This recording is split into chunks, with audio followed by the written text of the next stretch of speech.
Hello అండి, next outfits full demand outfit because మళ్ళీ వచ్చేసింది రీస్టాక్ కి. చాలా మంది అడిగారు, చాలా డేస్ పట్టిందండి రీస్టాక్ చేయడానికి. క్రష్డ్ జార్జెట్ లో western outfit. So neck part చూడండి, మనకి ఈ విధంగా వస్తుంది. Front crushed and 3/4 hands with bell sleeves and complete crushed georgette, complete western outfit.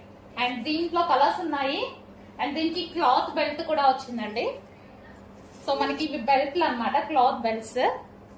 So ఈ విధంగా క్లాత్ బెల్ట్స్ అనేవి వచ్చాయి. అండ్ దీనికి వచ్చేసి పౌచెస్ అండి, కలర్స్ కూడా ఉన్నాయి. అండ్ పౌచెస్, ప్రతి డ్రెస్ కి పౌచ్ అనేది వస్తుంది. అండ్ కలర్స్ చూద్దాము. వైన్ కలర్ మోస్ట్ డిమాండ్, అన్ని కలర్స్ బాగున్నాయి. వీటిలో అయితే చాలా బాగుంటాయండి కలర్స్ కానీ డిజైన్ కానీ చాలా సూపర్ గా ఉంది. చాలా మంది మంచి లైక్ చేసిన కలెక్షన్ అనమాట. Wine colour, western outfit wine colour. And next colour black.